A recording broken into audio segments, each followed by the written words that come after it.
got so motherfucking design on right now.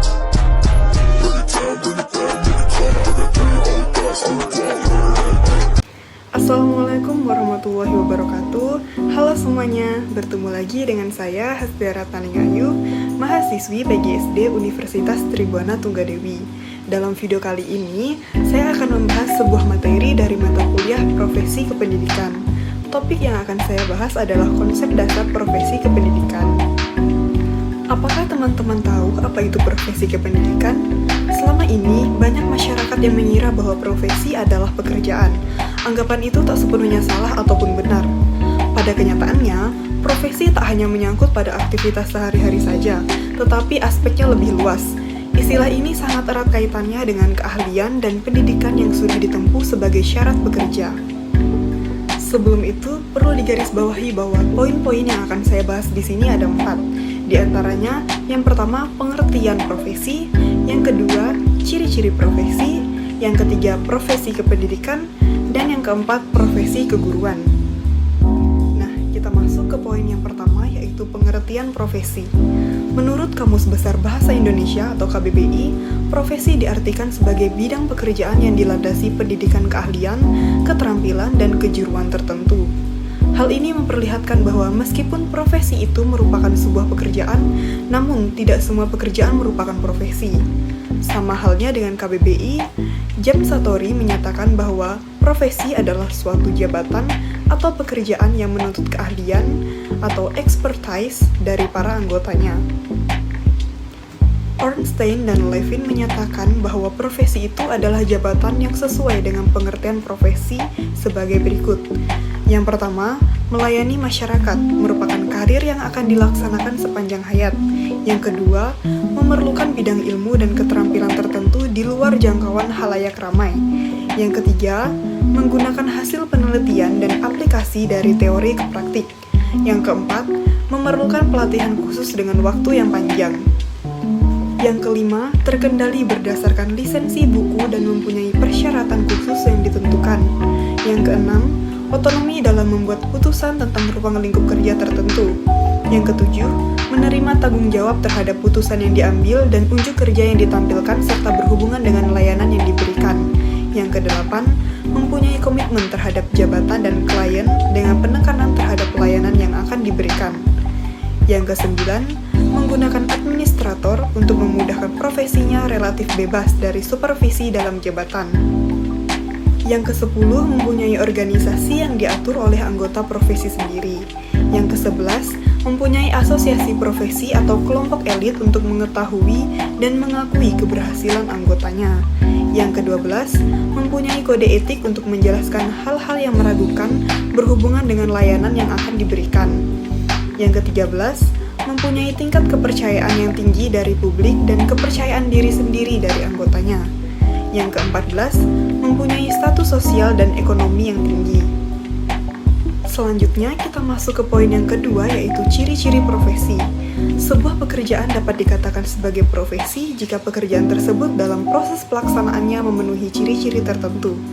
Menurut Rahman Natawijaja dalam Zaman Sutari, pekerjaan dapat disebut profesi jika memiliki ciri-ciri sebagai berikut. Yang pertama, ada standar kerja yang baku dan jelas. Yang kedua, ada lembaga pendidikan khusus yang menghasilkan pelakunya dengan program dan jenjang pendidikan yang baku, serta bertanggung jawab tentang pengembangan ilmu pengetahuan yang melandasi profesi itu.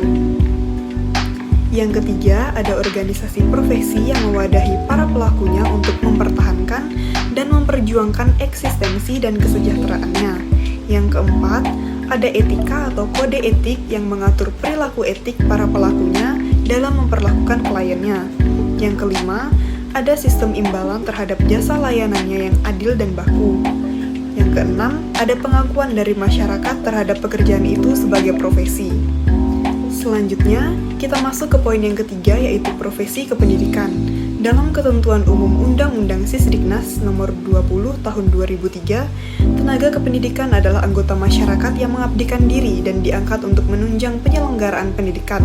Hal ini menunjukkan bahwa ada banyak profesi yang terlibat dalam pendidikan. Salah satu profesi itu adalah pendidik.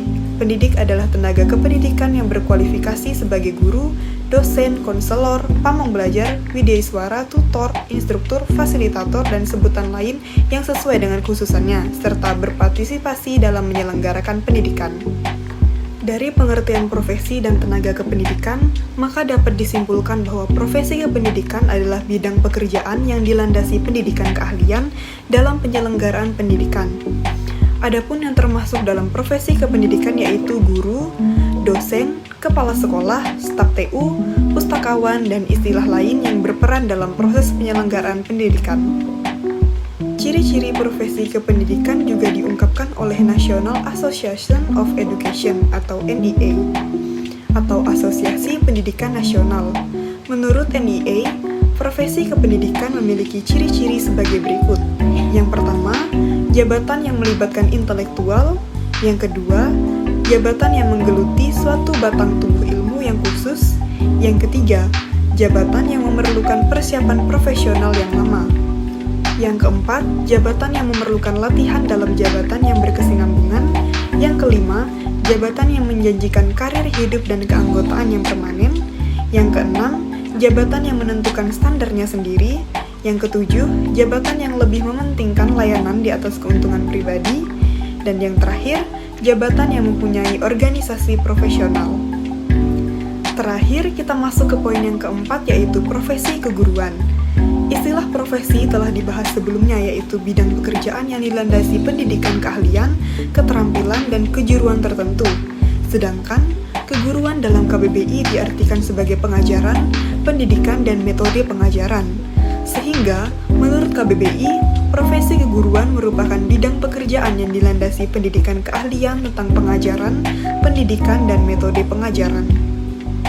Robert W. Ritchie dalam Zaman Satori mengemukakan ciri-ciri profesi keguruan sebagai berikut. Yang pertama, guru akan bekerja hanya semata-mata memberikan pelayanan kemanusiaan daripada usaha untuk kepentingan pribadi. Yang kedua, guru secara hukum dituntut untuk memenuhi berbagai persyaratan untuk mendapatkan lisensi mengajar serta persyaratan yang ketat untuk menjadi anggota organisasi guru. Yang ketiga, guru dituntut untuk memiliki pemahaman serta keterampilan yang tinggi dalam hal bahan ajar, metode, anak didik, dan landasan kependidikan. Yang keempat, guru dalam organisasi profesional memiliki publikasi profesional yang dapat melayani para guru, sehingga tidak ketinggalan dan bahkan selalu mengikuti perkembangan yang terjadi. Yang kelima, guru diusahakan untuk selalu mengikuti kursus-kursus, workshop, seminar, konvensi, serta terlibat secara luas dalam berbagai kegiatan atau in-service. Yang keenam, guru diakui sepenuhnya sebagai suatu karir hidup atau a life career. Yang ketujuh, guru memiliki nilai dan etika yang berfungsi secara nasional maupun lokal. Berdasarkan penjelasan yang telah dipaparkan, di sini saya menarik kesimpulan bahwa profesi diartikan sebagai bidang pekerjaan yang dilandasi pendidikan keahlian dan keterampilan tertentu. Profesi kependidikan adalah bidang pekerjaan yang dilandasi pendidikan keahlian dalam penyelenggaraan pendidikan. Sedangkan profesi keguruan yaitu bidang pekerjaan yang dilandasi pendidikan keahlian tentang pengajaran, pendidikan, dan metode pengajaran. Nah, sekian penjelasan dari saya. Semoga bermanfaat.